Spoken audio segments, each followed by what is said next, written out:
It happened just after 2:00 a.m. on a Wednesday no one thought would matter. The roads were empty, save for one rig and 18-wheeler hauling livestock feed down County Route 17. The driver, a man named Caleb Darnell, had been behind the wheel for nearly 16 hours, long past the point when fatigue stops whispering and starts screaming. He didn't see the curve until it was too late. Skid marks would later stretch over 70 feet, black streaks against wet asphalt. The brakes caught gravel, the truck careened sideways, and the trailer twisted behind like a wounded animal. Locals would replay that sound for weeks afterward, metal screaming, tires clawing, and then the final, sickening silence when everything should have shattered. The statue stood at the bend, as it had for decades.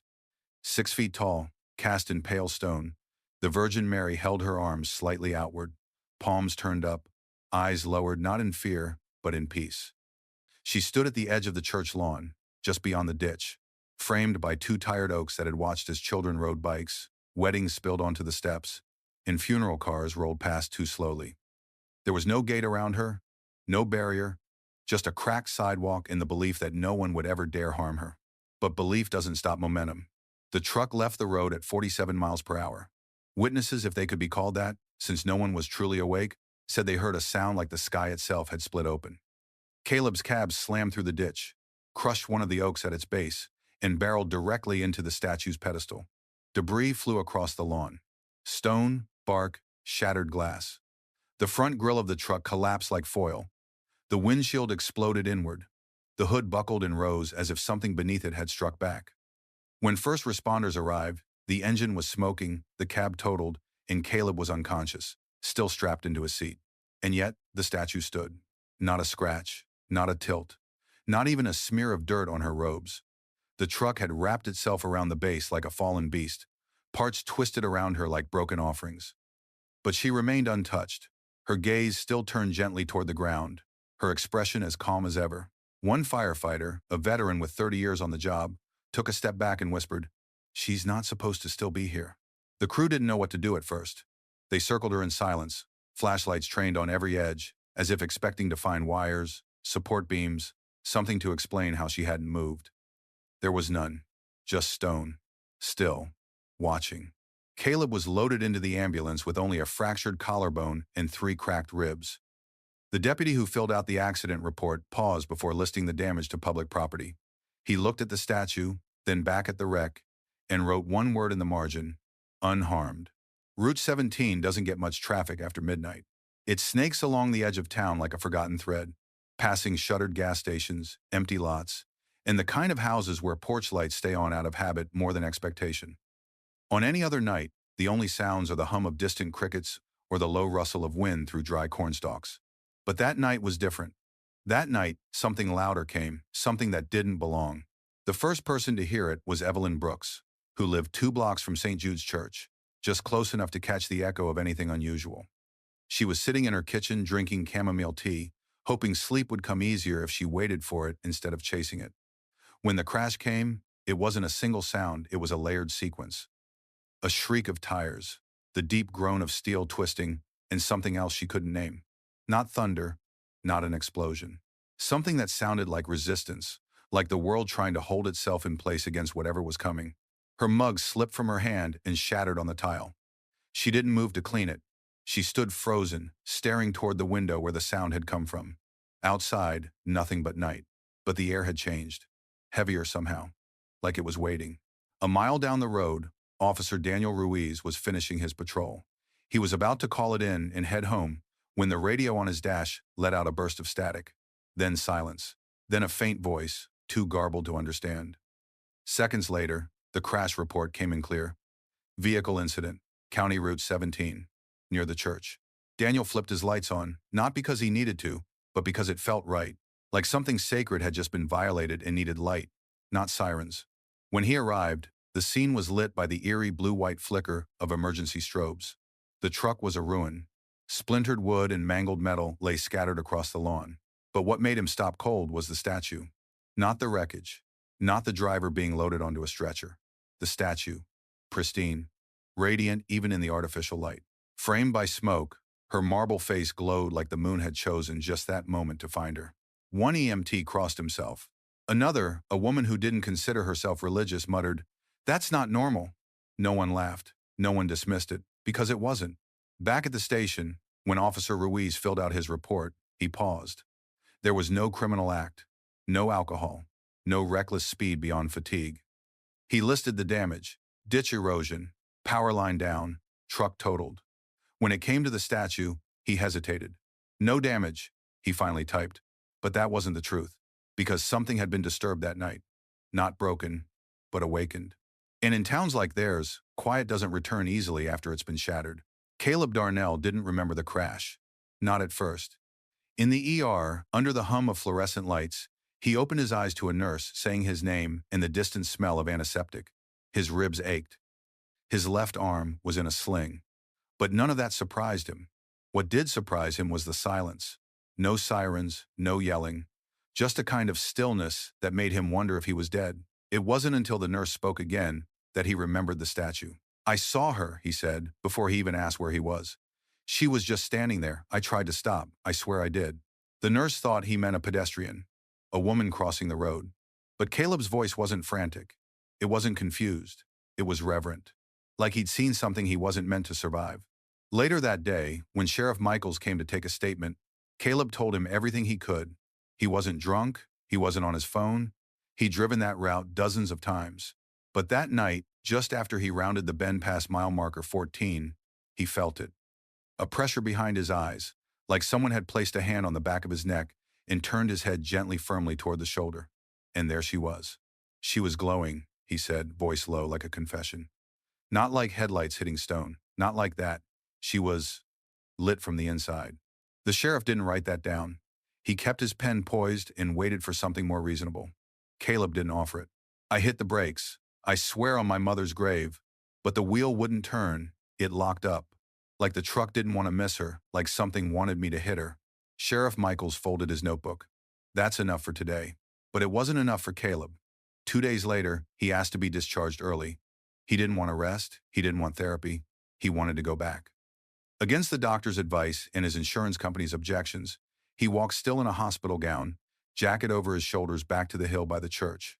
The wreckage was gone, hauled off by men with hard hats and tight mouths.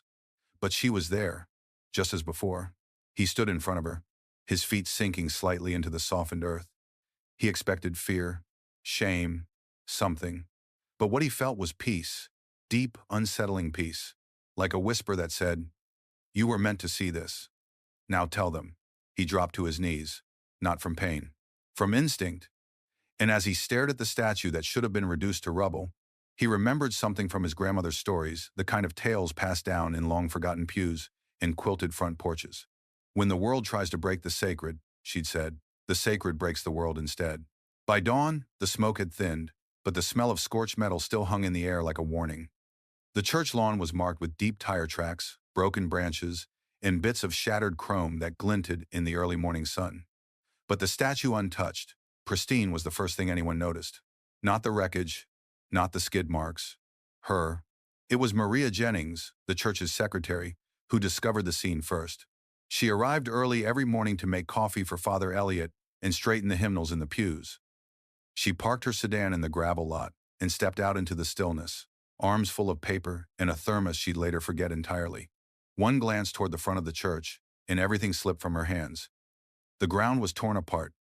The oak tree near the bend lay splintered like a snapped tooth. And beside it, impossibly centered, impossibly calm, stood the Virgin Mary. She didn't scream, she didn't run. She simply crossed herself and whispered, "Holy Mother of God." Within the hour, word had spread. There were no sirens that morning, no fire trucks. The emergency crews had done their work in the dark and left before the town even stirred. But people began showing up anyway, one by one, then in pairs. Then in slow streams. They came without knowing why, drawn not by curiosity, but by something quieter, something closer to reverence. Tom Weaver, who ran the local hardware store, brought his daughter and said nothing the entire time. He just stood beside her with his cap in his hands, staring at the base of the statue where the front of the truck had crumpled like paper. Beside him, Angela Dupree, who hadn't set foot in a church since her mother's funeral, whispered a prayer she hadn't said since childhood. Others stood in silence, some with arms folded, others with trembling hands in their coat pockets, all watching her marble robes, open palms, face lowered like she was mourning something the rest of them couldn't yet understand. Father Elliot arrived last. He hadn't been called. No one needed to. He felt something shift in the night. He stood at the edge of the lawn for a long while before speaking. Has anyone touched her? Maria shook her head. No one's dared. He nodded once, then walked slowly across the grass, stepping over twisted bits of grill and hubcap fragments. He stopped at her feet, looked up, and then down again at the wreckage. His voice was barely more than breath when he said, she was meant to stand through this. The crowd stayed for hours. No news vans, no press releases. Just the kind of quiet gathering that happens when something ancient wakes up in the bones of a town. No one gave it a name. Not yet. But everyone who stood there that morning would later say the same thing. The silence that hung in the air wasn't emptiness. It was listening. For weeks afterward, people asked Caleb Darnell what he saw in that final second. Not the crash, no one wanted the mechanical details. They wanted to know about her. The moment just before the impact, when the beams of his headlights washed across the statue's pale form and something inside him changed. They asked gently, like pilgrims rather than investigators. Like they believed he'd been given something more than a story. A glimpse. At first, Caleb said nothing. Not because he didn't want to talk, but because he didn't know how. He'd run deliveries through that part of the state for nearly a decade. He passed that statue at least twice a week. She was just part of the landscape, like a weathered fence post or a faded billboard. A shape your eyes recognize, but your mind skips. Until that night, he swore the light changed when she appeared in his path. Not the headlights, the light itself, as if it had slowed, thickened, beamed not forward, but inward. He said it felt like time narrowed to a pinprick. 1 second stretched across eternity, and in that second, he saw her clearly, not just as stone, but as presence. Her robes moved, though there was no wind. Her eyes met his, though he'd always known they were cast downward. He didn't see mercy. He didn't see judgment. He saw stillness. The kind that makes your heart seize up because you realize you're the only thing out of place. The road was wide open, he told Father Elliot one morning, weeks after the crash. I could have swerved left or right. There was space. I just couldn't move. I was staring straight at her, and she was more. The priest said nothing at first, just nodded and poured another cup of coffee, the clink of the spoon in the mug the only sound between them. Eventually, Caleb spoke again. She wasn't in my way, Father. I was in hers. That detail about the lights, the slowing of time started to circulate in quiet corners. At first, just among those who knew Caleb personally. But then the story took root. People began driving past the church in the evening just to glimpse her under their own headlights. They'd turn off their radios, roll down the windows, and slow to a crawl, waiting to feel it, whatever it was. Some claimed they did. A warmth in the chest, a heaviness in the air. One woman said the radio fuzzed out and cleared again right as she passed. Another man pulled over and wept, without knowing why. No one knew what they were looking for. But that didn't matter, because once the story spread, the statue stopped being just a statue. She became a moment, a question carved in marble, waiting for an answer only the soul could give. And every car that passed her at night carried that question away into the dark. It should have been catastrophic. The weight of the truck, the speed, the sheer force. Any physicist could tell you that impact should have reduced the statue to dust. Marble isn't forgiving. It doesn't bend. It doesn't cushion. It shatters. But that night, when thousands of pounds of steel and engine block collided with the pedestal of the Virgin Mary, it wasn't the stone that gave way. It was everything else. Photos taken by first responders showed the cab crumpled like a beer can, engine block torn open, axle split clean. The front grille folded over itself, headlights smashed, one embedded deep into the dirt like it had tried to bury itself in shame. And wrapped around the pedestal like arms in surrender was what remained of the truck's front end. The marble base? No fractures, no chips, just faint smears of dust where smoke had brushed across her surface. Not even a flake had fallen. Forensic engineers brought in to assess the scene left shaking their heads. They examined the trajectory, the tire marks, the damage radius. One even brought a 3D scanner to map the indentation of the soil. His conclusion, after 3 days of study: it's like the truck hit something it couldn't touch. The pedestal, square and solid, sat only 4 feet wide. There were no reinforcements, no underground anchors. Just concrete poured in 1,961 by 3 parishioners whose names had long faded from the church bulletin. And yet, somehow, it had held against a moving wall of modern machinery designed to survive freeway rollovers. It didn't just survive, it didn't move. By the second week, people began leaving offerings not out of superstition, but out of respect. A bouquet of lilies, a rosary draped over the outstretched hand. A small toy truck, painted blue, placed carefully at the base with a handwritten note, "She forgives." No one touched the wreckage, still scattered near the roadside. It was left there like battlefield debris, solemn, untidy, and sacred. Kids from the middle school started referring to her not as the statue by the church, but simply her, with a capital H. "Did you pass her today?" My dad said, her eyes glow at night, "I don't think she can be moved." They whispered it the way older generations spoke of saints or storms. Not in fear, in awe. And yet, no one talked about miracles. Not out loud. The word hung in the air like a match no one dared strike. Father Eliot, when asked during Sunday homily if what happened was divine intervention, chose his words carefully. "Sometimes," he said, "the sacred doesn't scream, it just doesn't move." The congregation didn't need more than that. They knew the difference between a statue and a sentinel. And what stood at the edge of their town wasn't just a symbol anymore. It was a reminder etched in marble and silence that some things, when struck with the full weight of the world, do not fall. They endure. It didn't take long before the phrase started appearing first in whispers, then on handwritten notes left at her feet, then spray-painted across the plywood barrier that local officials had set up to keep people from getting too close.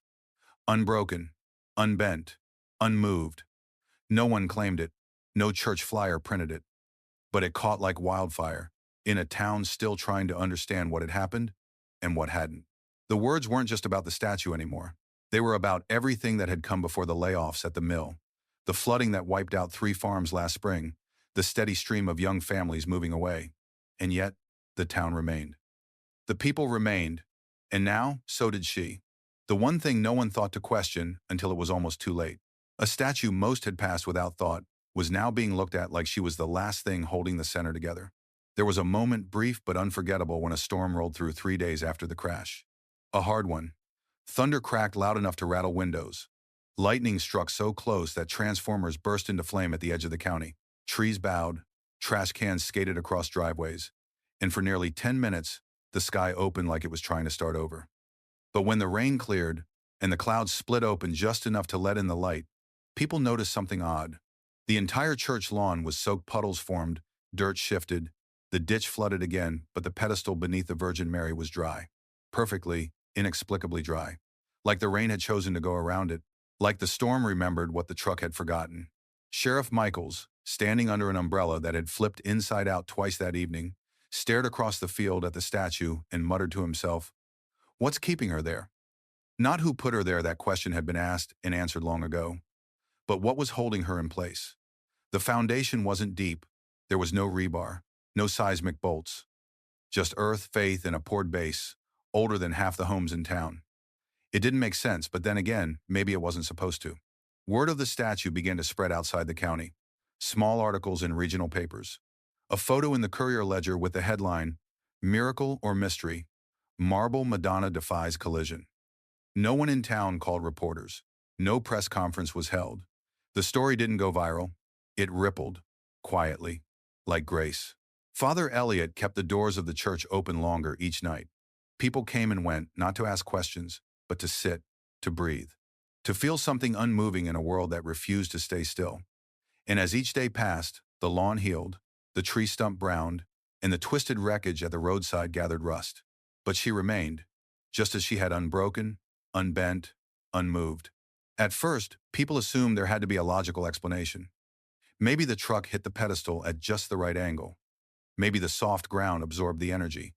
Maybe the marble wasn't ordinary.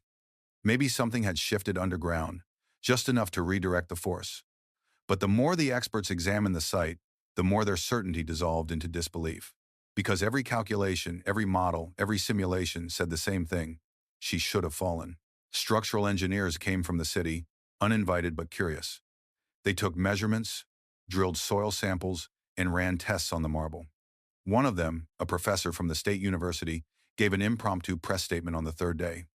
"There's no reinforced footing, no seismic anchors. The structure is top-heavy. This statue should have toppled from even a glancing blow, let alone a direct hit." He paused, glanced up at her, and added quietly, "And yet, she didn't." Local mechanics who saw the truck up close had their own questions. The engine had collapsed forward. The frame was bent inward, like it had tried to curl around the pedestal instead of crush it. One mechanic, who'd rebuilt dozens of rigs after highway collisions, said it looked more like the truck had been absorbed by the hill than crashed into it. "I've seen totaled trucks before," he muttered, "but never one that looks like it gave up." And the tire tracks didn't help. They showed a sharp veer off the road, straight into the statue, but something was off. The angle wasn't consistent with a loss of control. It was too clean, too deliberate. As if the vehicle had been guided, not pulled. Not a swerve. A choice.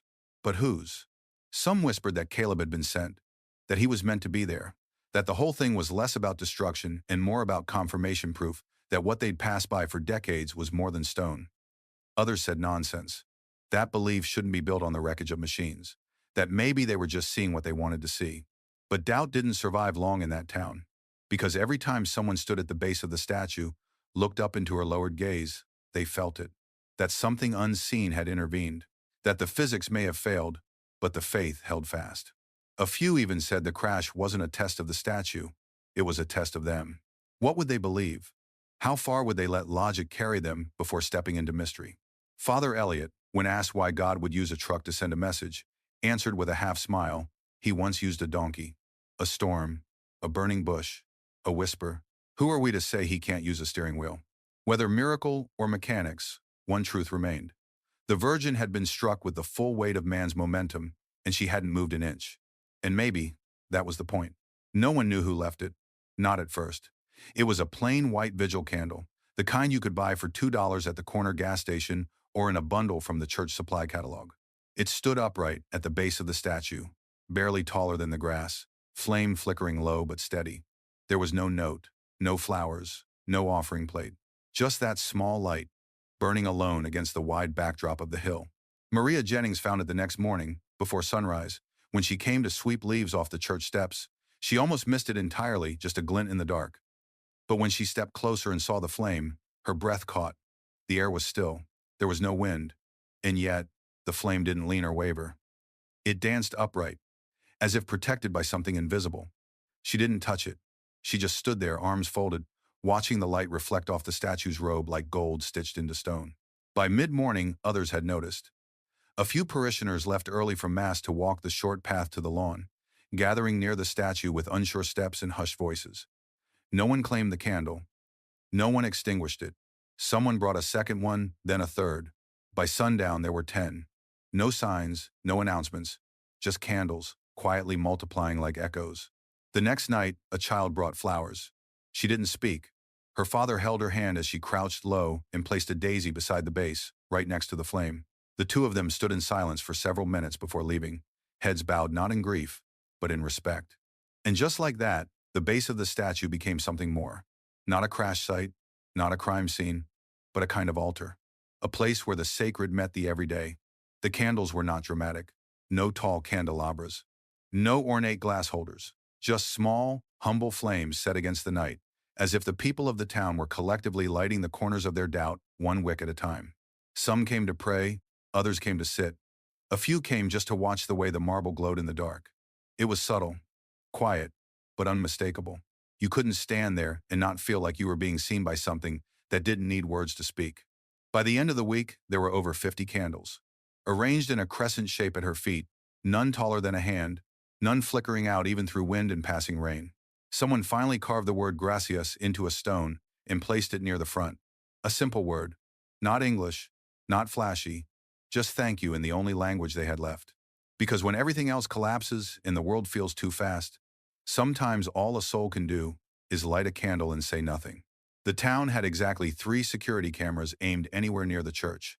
One was mounted above the front door of the parish office, another sat crooked on a light pole near the parking lot, and the last was on a neighboring building that once housed a florist, but now served as storage for old pews and dusty hymnals.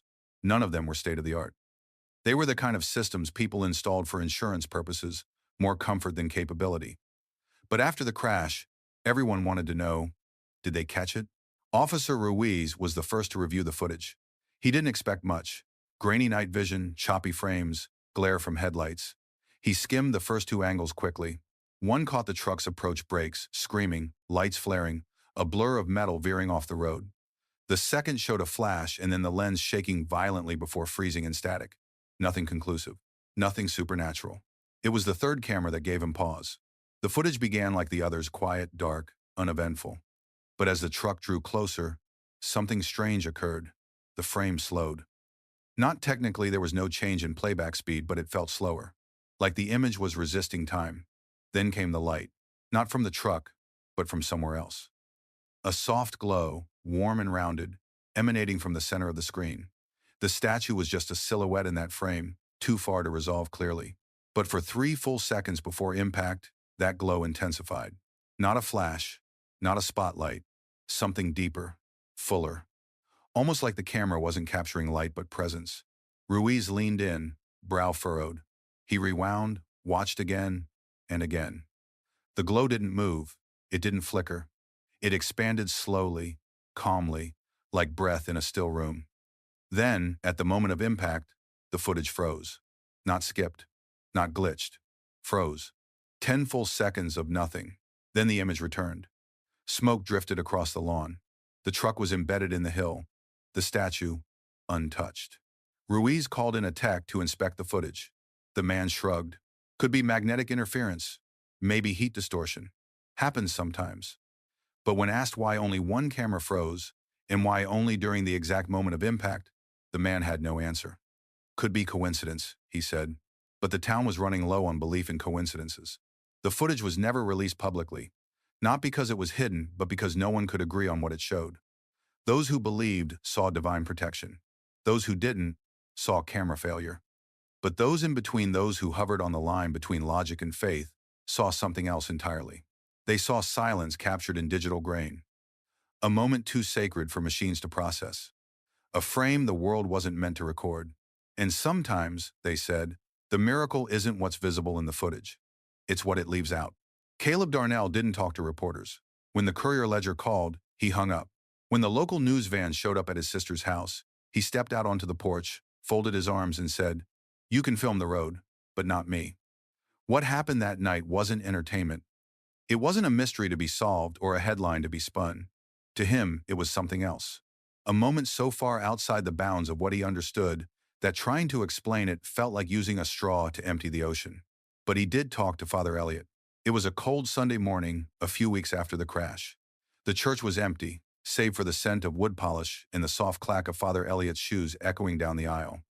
Caleb had asked to meet before sunrise.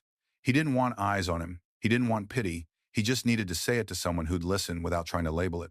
They sat in the third pew from the front. No candles were lit. No music played. The stained glass windows remained dark in the pre-dawn stillness. Caleb stared ahead, not at the altar, not at the crucifix, but at the tall, narrow window that barely caught the line of the hill where the statue stood. "She should have been gone," he began. "That truck. I've seen less damage in rollovers that killed people." Father Elliott nodded slowly but said nothing. Caleb continued, voice low, rough. "I didn't fall asleep. Everyone thinks I did, but I was wide awake. Tired, yeah, but not out of it. I saw her, clear as I see you now, and I knew right then I wasn't going to stop in time." His hands were shaking, folded between his knees. "I didn't close my eyes. I didn't brace. I just accepted it. I figured that was it. Game over." He swallowed hard. But right before the hit, I felt something. Not pain, not panic, just stillness. Like the whole world held its breath. And then, light. Not from the truck. From her. From the statue. It wasn't blinding, it was soft. Warm. But it made the cab feel quiet. Like I'd been yelling my whole life and only then realized it. Father Elliott waited. Caleb looked down, ashamed. "I haven't prayed in years, not since I was a kid. But when I woke up and saw her still standing, I just started crying. I couldn't stop, and I kept thinking, why me? Why am I walking away from this?" The priest finally spoke. "Sometimes grace doesn't come because we deserve it. Sometimes it comes because we don't." They sat in silence for a long while after that. Before leaving, Caleb turned back at the door. "I didn't crash into her, Father. I think I was brought to her, like she was waiting." And somehow, that confession said more than any headline ever could. Long before the crash, before the town had a name anyone remembered, before the roads were paved and the church had air conditioning, the statue arrived in silence just as she had remained ever since. No ceremony, no newspaper article, no fundraising gala. She came on the back of a rusted flatbed truck in the early spring of 1961, draped in canvas, delivered by two men no one really knew, and guided into place by a third who never gave his full name. The story passed down through town wasn't precise, but it always began the same way with a storm. That winter had been brutal. Weeks of freezing rain followed by sudden thaw. The creek had flooded twice, drowning crops and closing roads. On the first Sunday in March, the church basement had filled with water and frozen solid. But the real worry came when little Claire Martinez went missing during the thaw. Only 5 years old, last seen playing with chalk on the church steps. It was the kind of loss that splinters a town. Search parties formed. Flyers went up. And then, on the fourth morning, she was found sitting upright at the base of the hill, eyes wide, clothes damp but unsoiled, cradling a tiny ceramic figure in her hands. A Virgin Mary figurine, chipped on one side, that no one had ever seen before. She didn't speak for 2 days. But when she finally did, she said only this. "The lady told me to wait. She said help was coming." A week later, the statue arrived. No one ordered it. No donation receipt was ever found. The church hadn't purchased it, nor had any local parish. Some said it was from an estate sale. Others believed it had been sculpted for a cathedral that never got built. But whatever its origin, the townspeople accepted it the way you accept a rain that finally ends a drought. Quietly, gratefully. The men who delivered it refused to speak much. They unloaded the crate at the edge of the lawn and stood back. The third man, older, in a wide-brimmed hat, walked the hill slowly, as if measuring it with his feet. Then he nodded once and said, "Here." That was all. They unpacked the statue, placed her on a concrete base poured hastily the night before, and drove off without taking payment. Father Bernal, the priest at the time, blessed the statue that evening in a short impromptu gathering. A few families came. A few left flowers. Claire was there too, clutching her chipped figurine. No plaque was ever installed. No inscription carved. Only one line was written down in the parish journal that week, underlined twice by Father Bernal's hand. "The lady is where she asked to be." And from that moment on, no one ever tried to move her. The base of the statue had always been solid 4 feet square, poured in a single day by 3 men with wheelbarrows and a prayer. No rebar, no foundation map, no inspection stickers. Just concrete, limestone mix, and a memory no one could quite verify. But after the crash, when engineers came to assess the site, they noticed something strange. A hairline crack, barely visible, ran down one side of the pedestal, not from impact, but from age. And near the bottom, tucked into that slim, impossible space, was a glimpse of paper. It looked like nothing at first. Just a fold of yellowed parchment, half disintegrated, brittle as old bark. The workers marked it for further review, but didn't remove it. It was Maria Jennings, again, who stepped in. She'd seen something similar once in her grandmother's Bible, pressed between Psalm 23 and the Book of Lamentations. A letter written by a woman who had buried her husband, her son, and her own name. Sometimes, sacred things hide in paper. Permission was granted to examine the base more closely.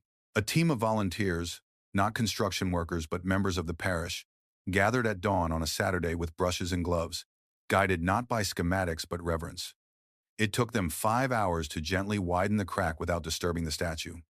What they uncovered wasn't just paper, it was a message. The letter, folded small and wrapped in a strip of white linen, was remarkably intact considering its age. Father Elliot read it aloud in the church hall that evening, surrounded by nearly everyone in town. The letter was unsigned, but dated March 17, 1961, the day after the statue was placed. It read, "To the lady who watches over us, if you accept this place as your own, we offer it to you in good faith. Guard our children when they cannot find their way. Shelter our hearts when the world grows cold. And if ever the day comes when someone tries to move you from this hill, let them find resistance not in the stone, but in the will of the people who remember why you were placed here. We may not be perfect, but we promise this, we will not forget you. Not while we have breath. Not while this hill still stands." The room fell silent after the last line. No applause, no gasps, just a quiet sense of recognition, like something had been confirmed they already knew in their bones. The letter didn't change the story. It clarified it. The statue hadn't been set there by accident or convenience. She had been invited. And a promise had been made not just to her, but to something higher. And now, after the crash, after the candles, after the cameras and the whispers and the stillness that wouldn't lift, it was clear she had kept her end of the promise, and the town would be tested on theirs. After the letter was read, Something shifted, not in the earth, not in the air, but in the people. The kind of shift that doesn't announce itself, doesn't crack or roar or shine. It settles instead, like dew, quietly claiming everything. The statue had already become a symbol again, but now it was more than that. Now it was a covenant. And covenants, even forgotten ones, have a way of waking when the wind changes. Older folks remembered the promise, though they'd never called it that before. It was buried in the routines.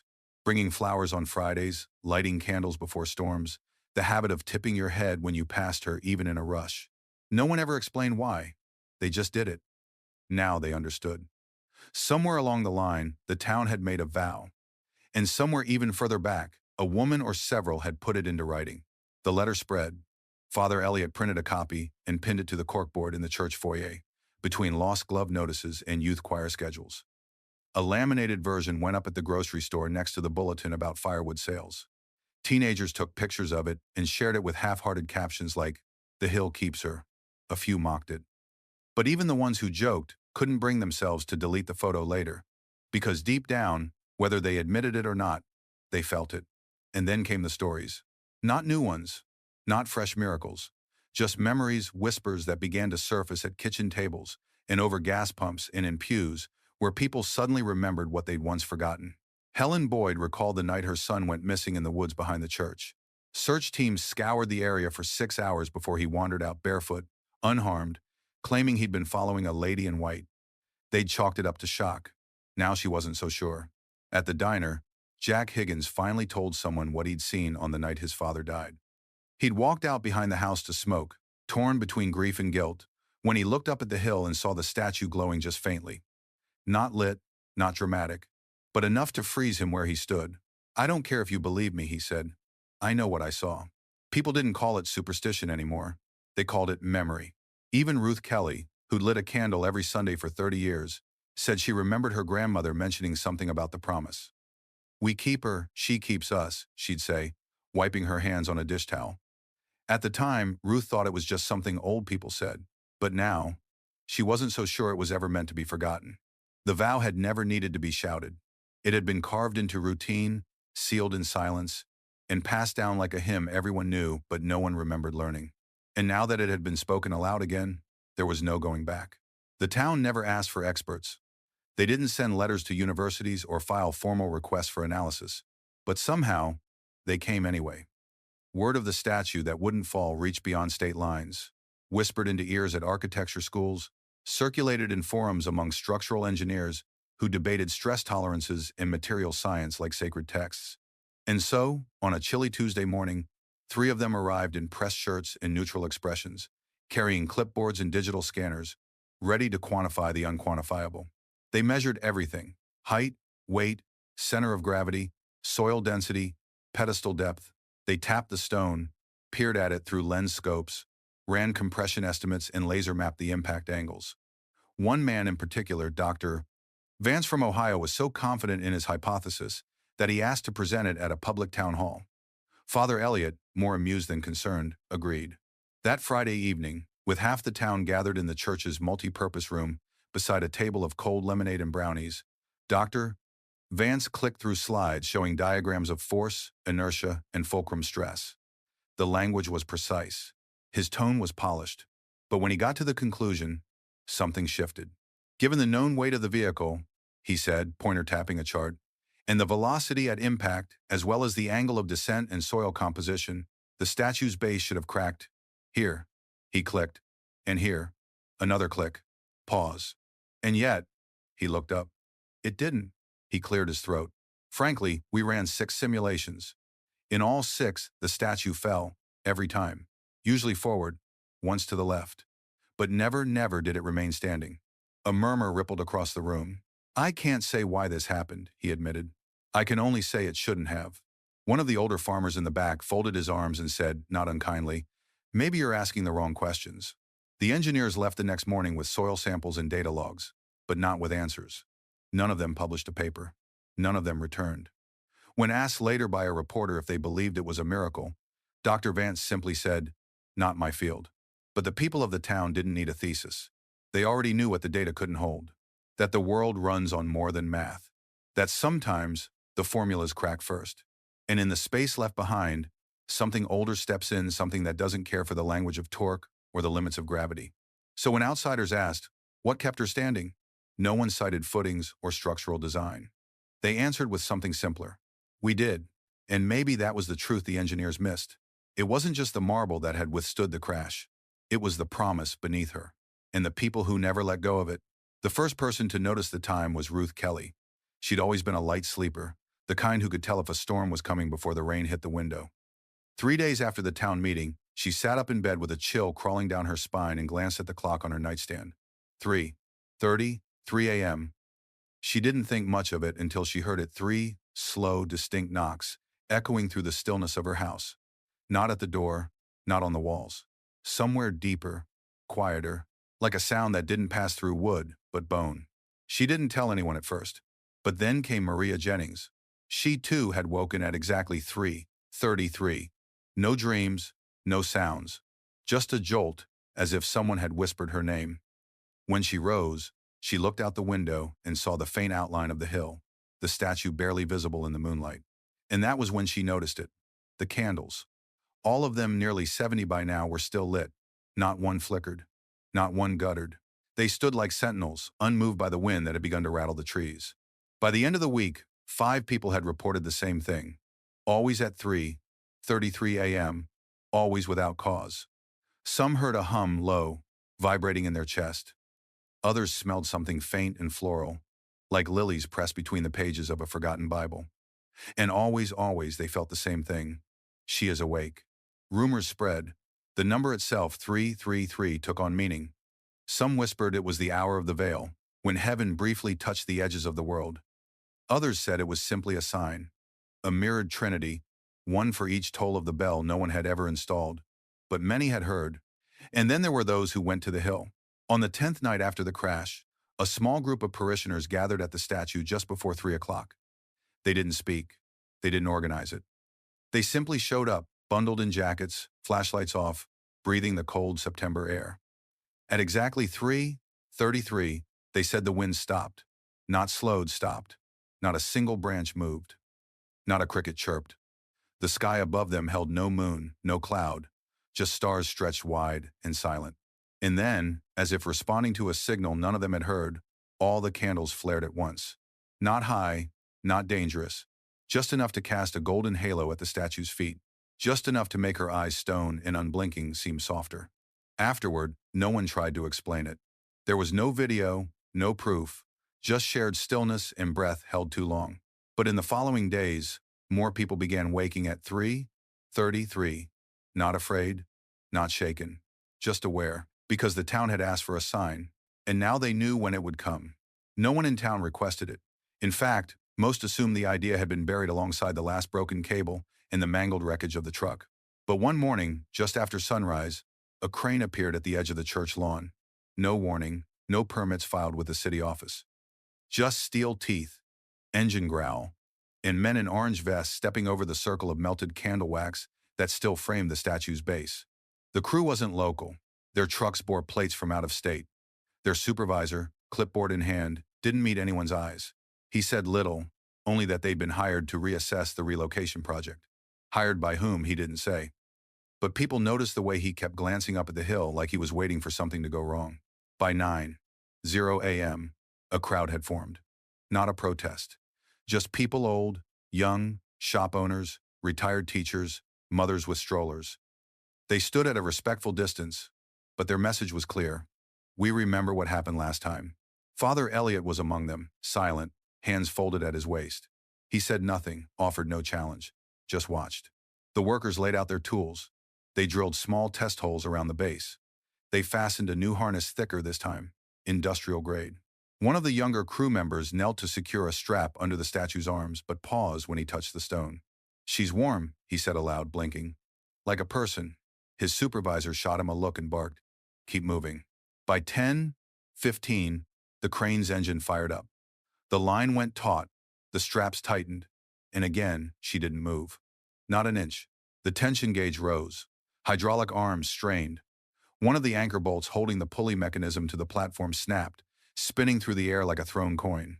The crowd flinched, but no one ran. Then came the wind.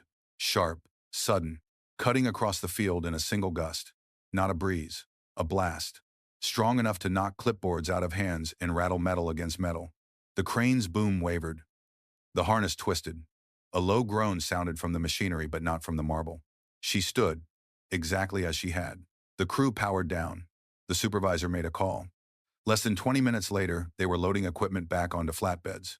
No apology, no statement, just engines, dust, and retreat. No one clapped. No one jeered. They didn't need to. At the front of the crowd, Ruth Kelly whispered to no one in particular. She gave them a chance. They didn't listen.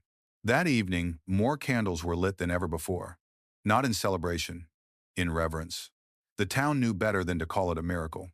They called it an answer, and for the second time, she had delivered it in silence. Not with force, not with fury, but with a refusal no man could overcome. After the second failed attempt, no one came back. The crane was gone by dusk. The harness lay coiled like a shed skin, half buried in the grass for days before someone quietly carried it away.